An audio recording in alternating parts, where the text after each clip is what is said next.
Nobidīt no vietas krāvas automašīnu? Pacelt virs galvas ledusskapi vai pārmest pāri žogam smagu mucu?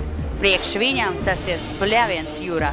Un šodien ar savu veiksmes stāstu padalīsies viens no spēcīgākajiem cilvēkiem Latvijā – Didzis Zariņš. Mani sauc Didzis Zariņš. Ikdienā esmu spēkvīrs, trenējos šeit sporta klubā. 5 gadus atpakaļ bija tāds sportoveids kā armijas dižvīrs, tie, kas dienēja armijā.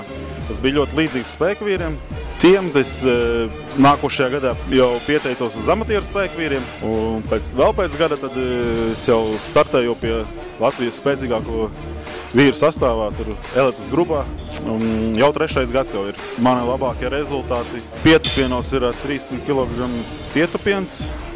Spiešanā guļus es esmu aizgājis līdz 200 kg.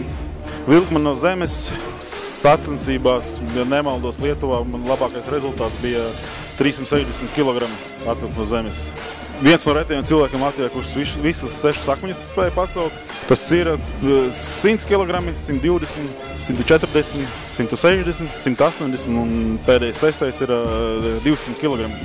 Pamatā man ir 4-5 treniņi nedēļā.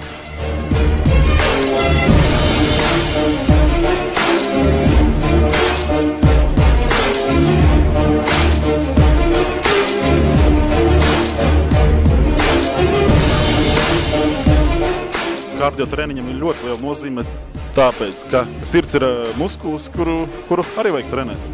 Bez sporta uztura šos milzīgos svarus nav iespējams pacelt, jo tu reāli fiziski nevar spēt atjaunoties, teiksim tā, kad tu esi ļoti noguris pēc treniņiem, tad tev vajadzīgs tur uzturvielas, kas ātri uzsūtas organismā, un tu var daudz ko saukt, bet sporta uzturs ir vajadzīgs. Galvenais, lai pašam, kā teikt, ja tu pirms atnāc uz zāles, tev vajag nospraust kaut kādu mērķi, pat nevajag obligāti tur kaut kāds zelta kalns, bet vienkārši kaut ko tu vēlies sasniegt.